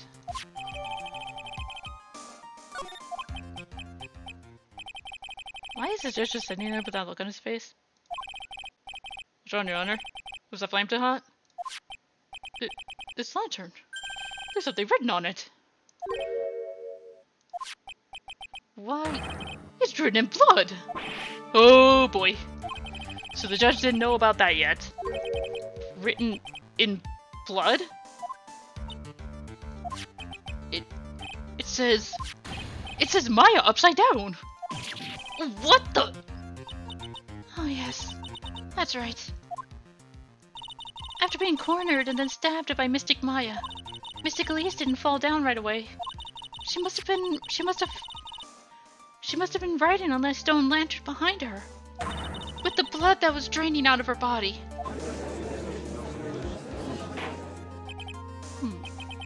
It certainly looks that way. Objection! Hang on just a minute. What are you all talking about? What do you mean, what are we all talking about? We're talking about the message written in blood. Nonsense! This lantern, it's as clean as a whistle. Could it be? He can't see the bloody writing at all? Now that I think of it, he did say something to me yesterday. My eyesight's pretty messed up. Even with these huge goggles on my head, I still can't see everything. So that's what he meant by that. In any case, this is obviously an important clue. We now know that the crime scene was dark, and that the victim scrawled this message on the stone lantern. Well, Mr. Godot, anything further? Mr. Godot? Okay then, let's move on. Godot's literally shaking, and somehow I don't think it's from caffeine overdose. I believe it has now been established that Miss Donim was killed by Maya Fey. That's just wrong. Now it's time to turn our attention to you. Yes, sir. After the victim died, you did something, didn't you? Let's hear it. We're all ears.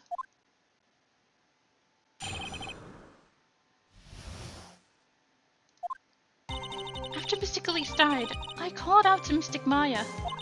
I thought it was my duty to protect the future master of the Korean tradition. So I removed the body. Bloody. Well, I mean, to be fair, it was bloody. So I removed the body from the inner temple by myself. I dragged it behind me all the way across Dusky Bridge. Then I used the snowmobile to carry it back to Hazakura Temple and...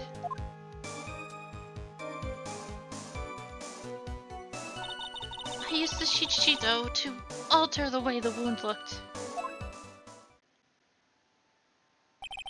So you moved the body? Yes. I was raised at Hazakura Temple. I owe a great deal thanks to the Fey clan. But even so, I never imagined that Elise Donim was actually Misty Fey. I've committed a terrible sin. A terrible trick of fate. I believe you're looking for a twist of fate, Your Honor. I intended to return to the inner temple after taking care of the body. But... You were spotted by the head nun, correct? Yes, and that's why I couldn't go back. The story makes sense, I suppose. Mr. Wright, go ahead with your cross-examination. Yes, Your Honor.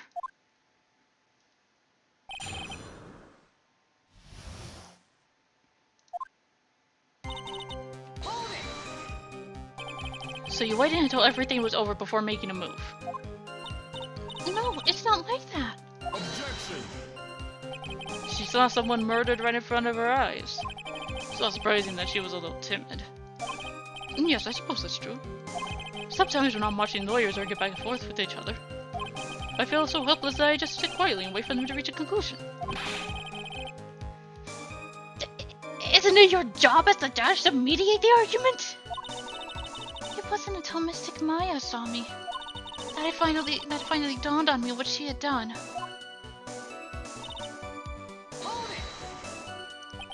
So then, you knew. You knew the significance of the name Maya Fey.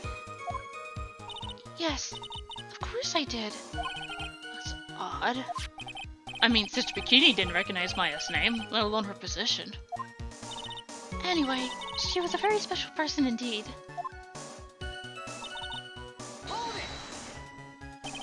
Why did you do that? Because I didn't want Mystic Maya to be suspected in any way. I thought the best thing would be to remove the body from the crime scene. You moved her body all by yourself? Yes, I did. It would have been impossible if it wasn't for the snow. Snow, huh?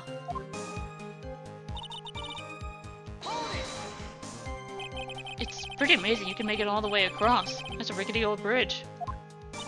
It looks worse than it is. It's surprisingly sturdy despite its age. It's like they say, idiots are too stupid to catch even a simple cold. But there's one other thing that bothers me. Why not just throw the body into Eagle River? It would have been much easier than dragging it all the way to Asakura Temple. I thought that it would still cast too much suspicion on Mystic Maya. That's why I tried to take the body as far away as possible. Makes perfect sense to me. For the time being. Anyway, what did you do after you crossed the bridge?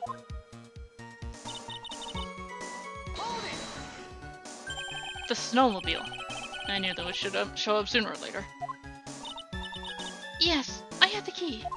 I used the snowmobile to travel from Hazakura Temple to Dusky Bridge. is the part that was in question the other day. Should I ask for more details? Will I be able to...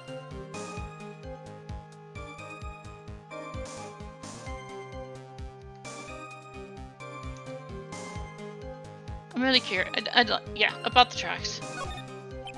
If you really did move her body by snowmobile, then there should be tracks left in the snow, right?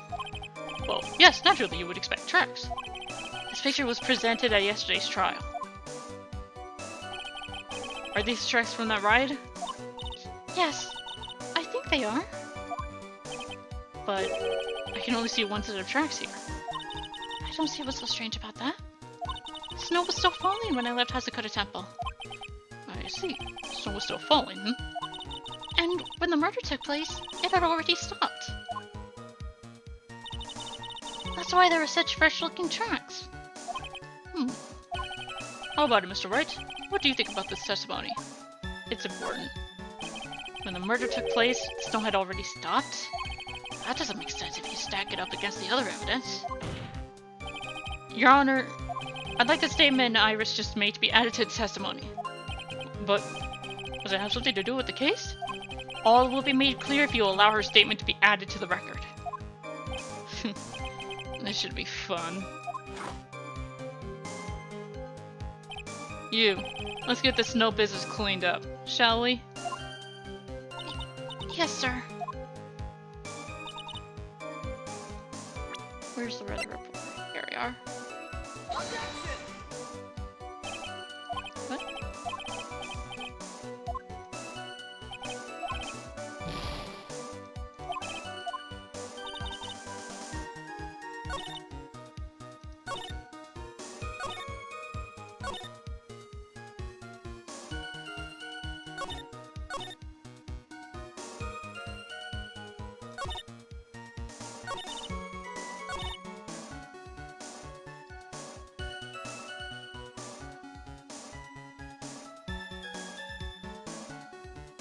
Oh!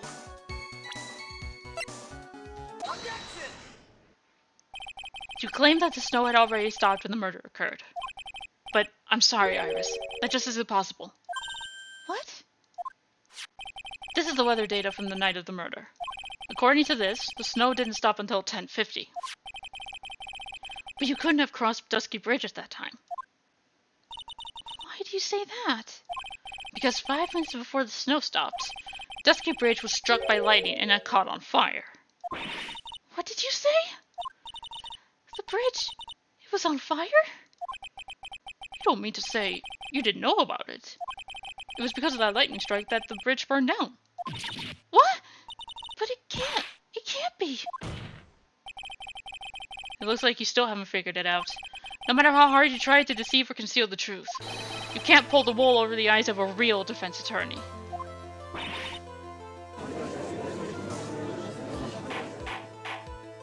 Order, order, order! The bridge was already on fire when the incident took place. That's right, the inner temple was already totally cut off from the outside world. There's no way you could have crossed the bridge, body or no body. Witness, even my patience has its limits. Any further lying and I will find you in contempt of court. Do you have anything to say for yourself? Objection! The only person here that's truly contemptible is you. Old man. Me? How dare you? Whether this witness lied or not doesn't mean squat right now.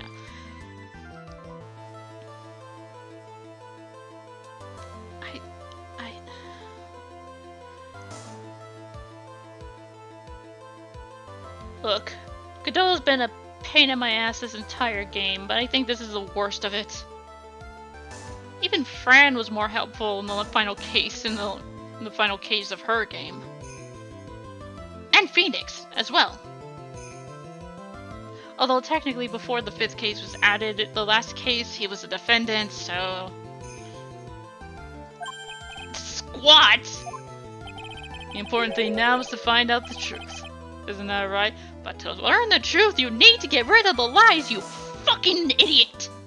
seriously, did whatever necromancy that brought you back screw with your brain? Yes, of course, but whether it was snowing or not snowing, whether the bridge was burning or not.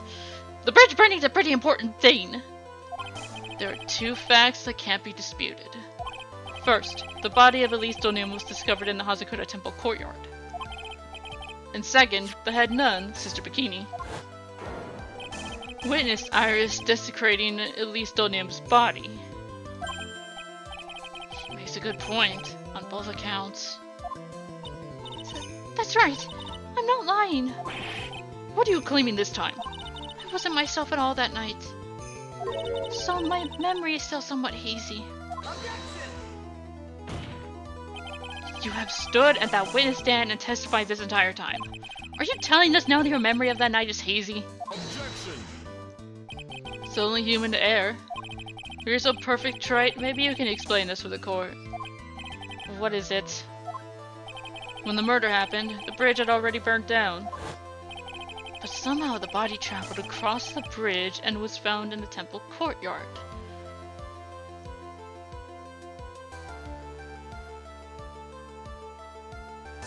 Wait.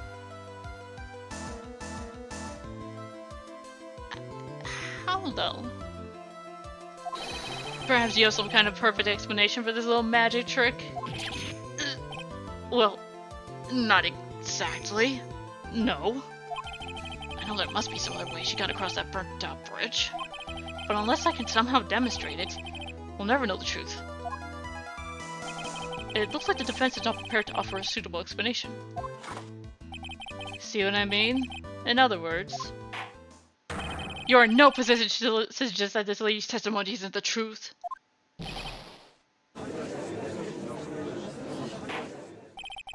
Alright then. Witness, let's hear your testimony once more. About what, Your Honor? You've admitted that you moved the victim's body. Nevertheless, the prior testimony contained a rather large inconsistency. Please add an explanation for that to your testimony. Yes, Your Honor.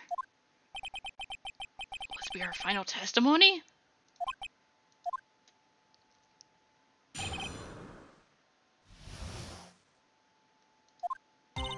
Other than walking over the bridge, there's no way to move the body. So I must have just got confused, I guess. Was the snow still falling or had it stopped? Does it really matter that much? Or are you saying that there's a way to cross a burning bridge? So it was just a misunderstanding, I see. This is a photo of Dusky Ridge after it burnt down from the lightning blast. It was taken on the morning after the incident.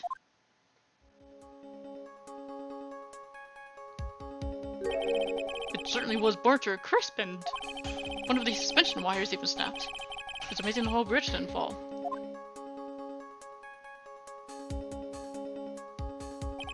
Clearly, it would be impossible to carry a corpse across a bridge in this condition. Unless I do something to discredit his testimony, it's going to be deemed as the truth. And Maya will be accused of murder. Again! That's right. I'm only going to say okay, hang on. That's another thing. You loved Mia, it sounds like. Yeah? Why the fuck would you try and get her sister accused of murder? Again, what necromancy fucked up your mind?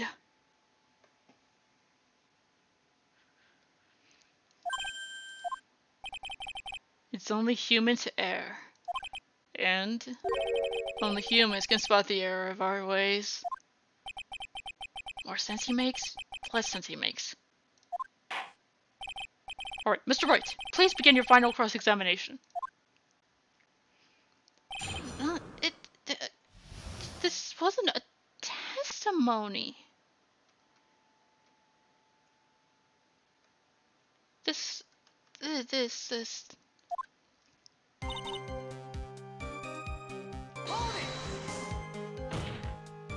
Yes, but if snow had already stopped when the incident took place.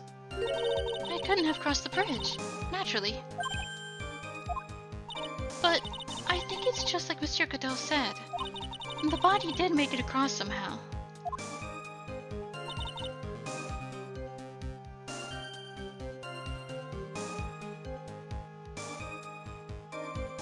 Okay. I didn't think this would actually be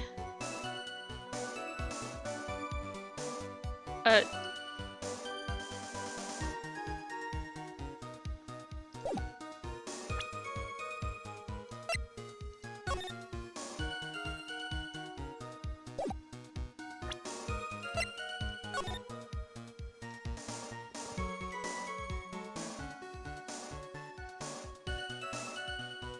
Did Larry draw the bridge upside down? So maybe that's not flying, maybe that's falling. But then the corpse would have ended up in Eagle River if that were true. And there's no way we probably would have found it. Can't believe this, but Larry's being helpful somehow. A dead body flying over a burning bridge. I wouldn't exactly rule out the possibility. What?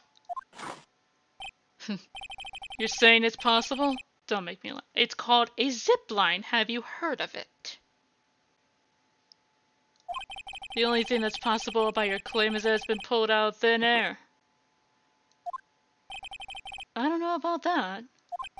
In any case, we have a witness who did see it happen. It's a bit preposterous. Who is it? Who is this witness? The most unlikely witness I ever thought I would ever, like, think was helpful in any way. But he's proving me wrong right now. Can't chicken out here. Gotta keep on the attack. Go, go, go. Miss Elise Donim's brilliant and highly gifted apprentice. Laurie Stonim. Brilliant. Highly gifted apprentice? Remember what he said in his testimony. That night he was at the Mountain Shack, Heavenly Hall. And that's when he witnessed the event. I think you've all seen this sketch before. It's an exact drawing of what he witnessed that night. Are you serious? Today's not April Fool's Day, is it? Mr. Wright, are you seriously claiming that the victim flew through the air? And you're using this pathetic scribble to support your argument? Uh-oh. This judge looks like he's about to blow a gasket. Don't blame him. Well, Triton, there's nowhere for you to hide now. Other than looking like it was drawn by a 6-year-old, does this sketch prove anything? Yes. I'm pretty sure it does, and I'm going to prove it. Listen, I know your tricks. You're trying to turn this whole thing upside down. If you're so eager to turn this case upside down, why not start with the sketch? Upside down? Why did Godot say that? Alright then, let's hear the defense's theory. What exactly is this sketch trying to show? I don't think old Whisker Face is going to forgive any more mistakes. Alright, Phoenix, look carefully and think it over. The sketch drawn by Laurice Donim is a complete contradiction. He was... Okay.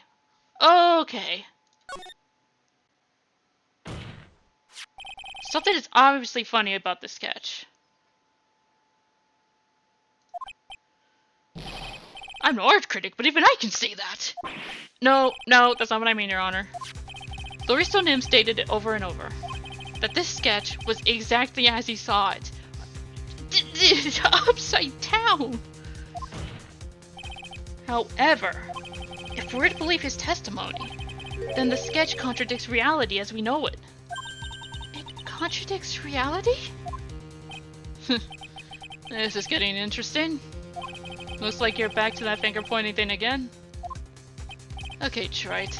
So what exactly contradicts reality as we know it?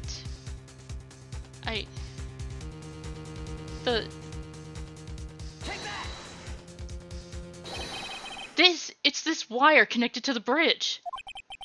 The wire? Is that the thing that contradicts reality? It is indeed. And shows the reality it supposedly conflicts with. Show us something that'll point out how the sketch contradicts reality.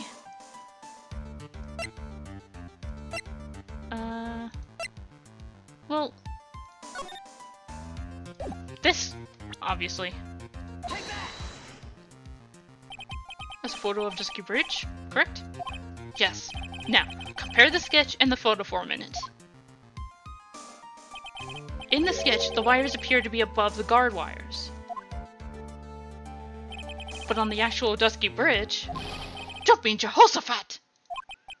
The wires are below the guard wires. What? Another spit take. Order, order, order! This sketch is somewhat different than what's depicted in the photo. However, isn't it likely that the artist just saw it wrong? Or perhaps he just drew it wrong? Either way, it sounds like you're just wrong. With someone like Loris, I admit a mistake is a definite possibility. But then that begs the question. Why did he make a mistake? What was the reason? You saying you know the answer to that? Listen, think back, alright? Remember what Loris was doing when he witnessed this event. He was at Heavenly Hall, waiting for a lover that was never going to come. He waited and waited, and he finally laid down. But then, lightning shoots from the sky and sets the bridge aflame. Now ponder what sort of position Loris must have been in at the time. He was lying on his back, which is why he remembered the scene the way he did. He was lying on his back. I can't see how it relates, but it does, Your Honor. That is the reason why the wires of the sketch go up instead of down. Oh! No way! Loristo Nim witnessed the event while he was lying on his back, face up. In other words, the scene that he saw was actually upside... hit the mic, sorry. Was actually upside down. So then, the sketch should actually... I think you finally get it, Your Honor. The correct way to view Loristo Nim's sketch is like this. This is how it should actually look. The victim's body wasn't flying above the bridge. It was actually swinging below. That's right, just like a pendulum. Ridiculous! Order, order, order! All the things to say. A pendulum! The bridge was burning to a crisp. There was no way to get across it. But if the body had been found at the inner temple, it would have caused problems. This is where the criminal decided to take a gamble. They used the burning bridge to get the body across to the other side. And a pendulum was the only way to get it done. Objection. Let's think about this for a minute, shall we? Dusky Bridge is about 20 yards long, which means it's about that far from the inner temple to the opposite of the cliff. Yes, that sounds right. In order to cover that distance with a pendulum, you need a rope at least 10 yards long. To get a rope that long, you'd have to plan ahead. The lightning strike that night can only have been an accident. So it doesn't make sense that the culprit would have prepared the rope beforehand. So then... they didn't have to get the rope ready. The rope was already right in front of them. What? I'm saying that it was just a matter of using what was already there. In that case, Mr. Wright, please give us an explanation to support your theory. And what makes you think the criminal had a rope on hand to create a pendulum?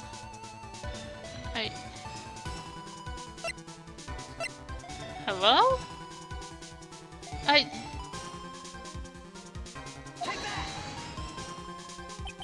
The meaning of this is, if you want to know where the rope came from, it's hanging right there in front of your glorious beard. Ugh! This is one of the wires from the bridge. When the lightning struck the bridge and set it on fire, one of the suspension wires one of the suspension wires came loose from its anchor. The criminal didn't have any time to waste, so they tied a wire around Elistonim's body.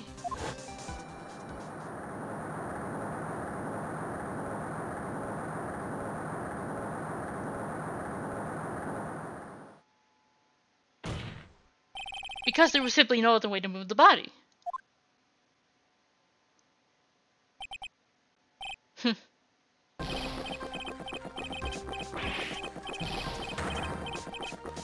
It's not a fresh cup, is it? Seriously, you're going to burn all your insides. Mr. Godot! It seems that Mr. Godot is more focused on his coffee than answering my question. It seems that the odds of a rope being readily available were very high. So I suppose that it's not an impossibility after all. Objection! How is there still coffee in that mug? I swear it looked like you gulped down what would have been 2 cups of coffee. Possible or impossible? That's not the question we need to ask. There's only one question. Did that really happen? Trite, I wonder if you can prove what happened to us. Do you have any actual evidence that the body was swung over like a pendulum? Body fell 10 feet after... That was the 10 feet! Before I present my evidence, let me review what we know so far. According to this photo, one of the wires snapped. Looking at the map, we can see it was the one that was in front of the inner temple.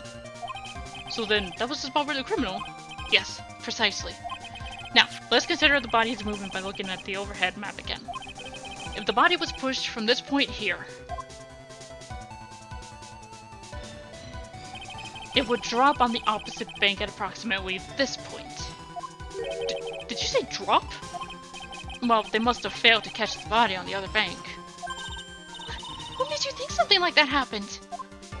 Because I have evidence that suggests her body dropped some distance. What kind of evidence? Take a look at this autopsy report. Sorry about that. Take a look at this autopsy report. It says here that her body fell about 10 feet after her death. 10 feet, huh? That's most likely the height difference between the two sides. The body overswung due to the forward momentum, but then came loose and fell about 10 feet. And then, as a result of the landing impact, this crystal sphere was knocked loose. That's... Yes, this blood-stained amethyst crystal is the one that came from Miss Elistonim's staff. And even more important is the place where the crystal sphere was found. Indeed, I believe it's already marked on this overhead map. The crystal was found... Precisely, Your Honor. In the very spot where the pendulum would arrive if given the right amount of speed. This explains your theory quite well, Mr. Wright. You provided us with a way the body could have been moved at that... An impressive deduction, Mr. Wright. Most impressive. Mr. Wright! I thought this cold coffee might help you cool down. What is the meaning of this, Mr. Godot? This is flat out assault! I mean, thankfully he said cold, so we're not worried about third-degree burns this time.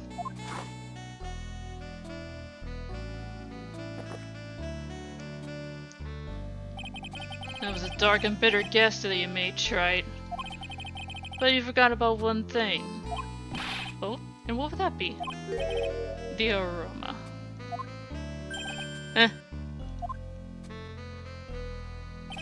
The coffee's most reliable accomplice is its deep I can read. I swear to fucking God I can read. The coffee's most reliable accomplice is its deep and profound aroma. The rest of the court doesn't speak Coffeenese. Can you elaborate a bit more? If the criminal has set the body to the other side, like you say, then naturally there must have been an accomplice lying in wait to catch it. An accomplice? The criminal wasn't able to cross Dusky Bridge. So, who collected the body? What do you have to say about that, trite? Mr. Godot is correct. This can't be the work of a single person. Well, Mr. Wright, you know what you must do. Yes, Your Honor. But he couldn't have made it to Hazakura Temple without an accomplice. Very well then. If you please, Mr. Wright. Who was the person that received the body on the Hazakura Temple side? Who else would it have been?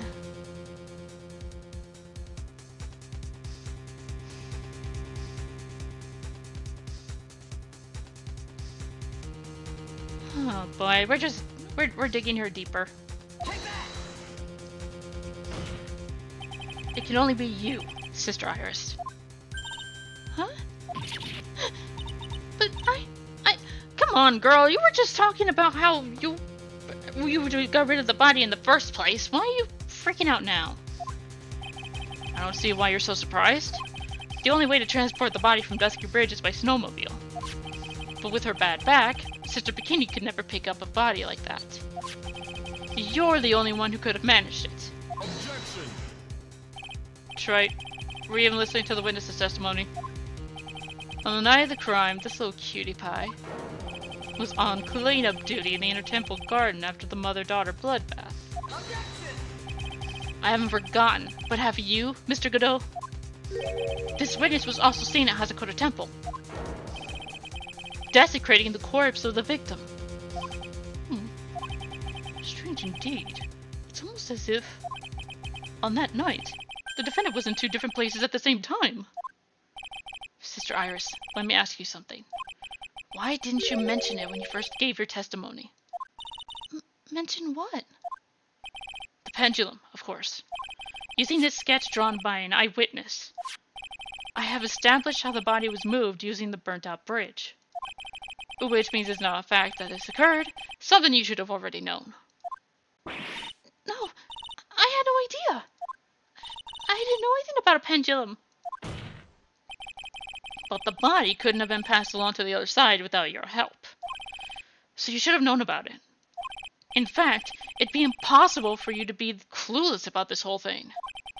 Unless you're not really Iris to begin with. What? How can you say that, Mr. Wright? What kind of nonsense is this?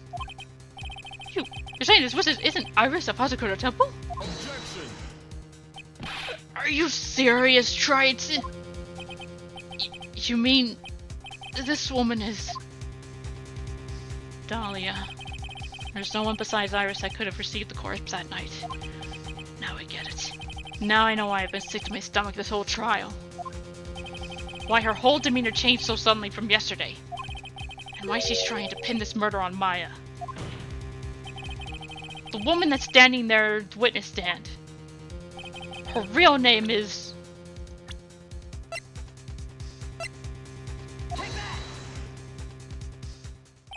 I never thought I'd have to utter your name again. Let alone see you. It's been a long time. Dahlia Hawthorne. Hawthorne. Sister Iris had a twin sister. And you're looking at her, Miss Dahlia Hawthorne. The name rings some bells. Distant bells, but bells nonetheless. It's just your imagination, Gramps. This file contains all the relevant data about Dahlia Hawthorne.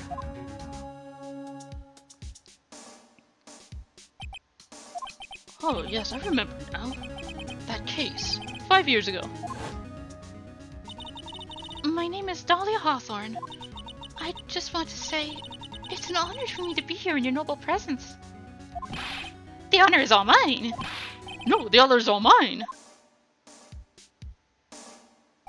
But, according to this, Dahlia Hawthorne is already dead. It says here her execution was carried out last month.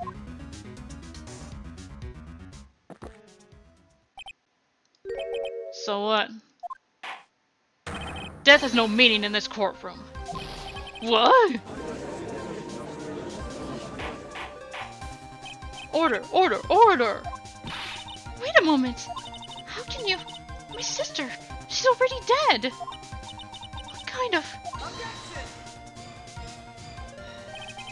You of all people should already understand. After all, the blood of the master of the Korean channeling technique flows within that body. The Korean channeling technique? Now where have I heard that? That's right, you're not only Dahlia Hawthorne herself. You're the spirit of Dahlia, currently inhabiting the body of a spirit medium. What an exciting story. Exciting, but quite impossible. You're asking us to buy that Dahlia Hawthorne just happened to be channeled by someone on the very night of the murder to a temple where her twin sister Iris was? Well, if you're going to put things that way, then yes. Objection! We're supposed to believe a coincidence like that just happens. Naturally, it was no coincidence. The whole thing was part of a plan from the very beginning. It's all written right here in these instructions. What's that? These instructions were written by your mother, Morgan Fay. And part of the plan called for Dahlia Hawthorne to be channeled.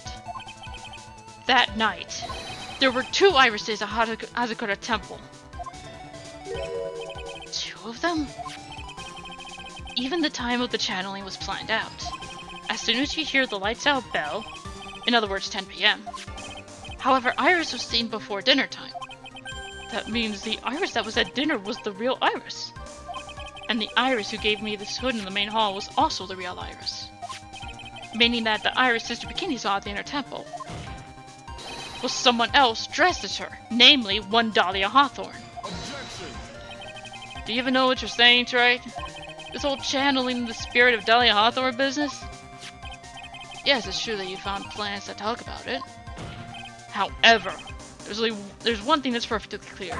The witness currently standing in the witness stand is the real Iris. What?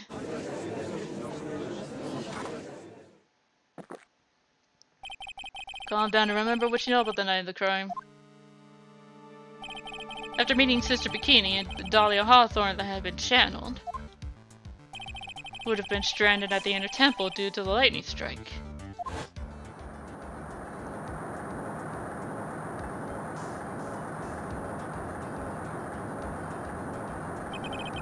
It was later that the body was moved by Penton. That's right. Naturally, that would mean that the Iris that received the body was the real Iris. You with me so far? Yes.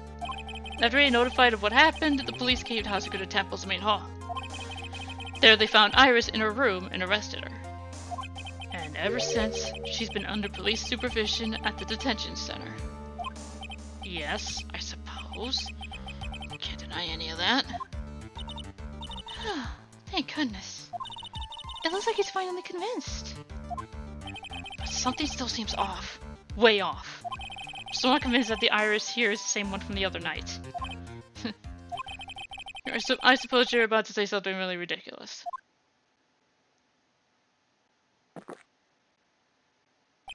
Like the real Iris and the spirit of Dahlia? Somehow switched places? Switched places? To be perfectly honest, there are still quite a few things I don't understand, but I do know that unless we confirm the witness's identity, we can't continue with this trial. Iris doesn't have the spiritual power needed to channel Dahlia. Which means they must have switched places somewhere. Well, Mr. Wright, since the time she was a resident at Hazakura Temple, have there been any chances for Iris to switch places with Dahlia? There may have been one.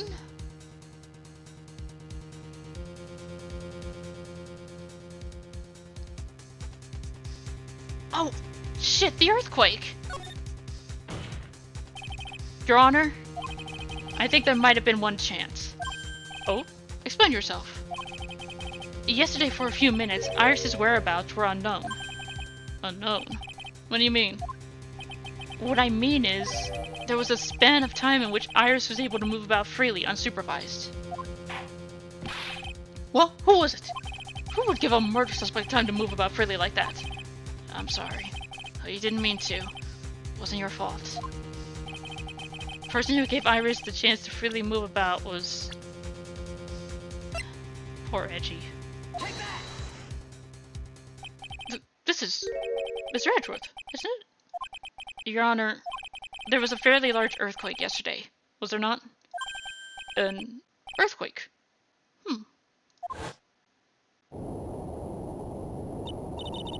Earthquake! Oh my goodness, the inner temple. This kind of tremor might...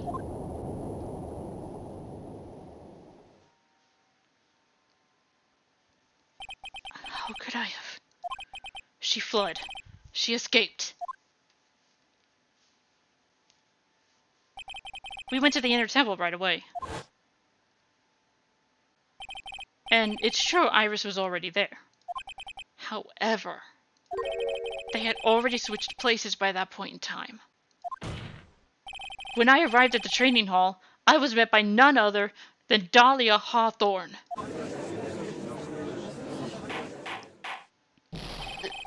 That's quite enough already, Mr. Wright. Now see here. No judge in his right mind would consider the idea of spirit channeling and... Be quiet. It's been a long time, Mr. Judge. That voice. Guess I'll have to ask again. Upon meeting a beautiful lady, always ask for her name and profession. That's one of my rules.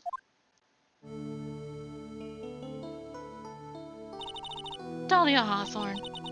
And my current profession? Permanently retired. So you're not going to bother hiding your identity anymore, huh? Why should I? After all, I'm dead. There's really nothing you can do to punish me. What is going on here? Dahlia Hawthorne.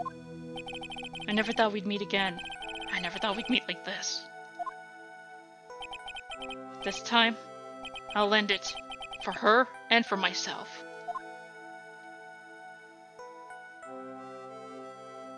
Holy shit. So Iris is kind of being possessed by Dahlia right now.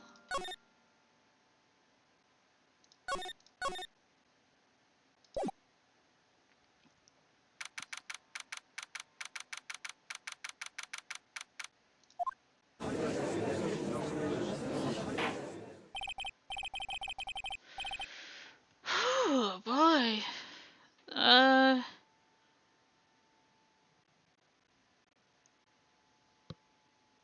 She's right, unfortunately.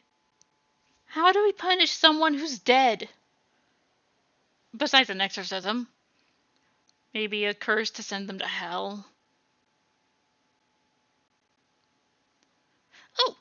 Or we could somehow find a way to tie her spirit to... I don't know, a fish tank? She'd be literally swimming with the fishes for all eternity. I'm sure she'd hate that. Anyway, oh boy. Sorry for the bit of for the cliffhanger. I will try and finish this all in one go in the next episode. So, till then, I'm signing off. Bye-bye.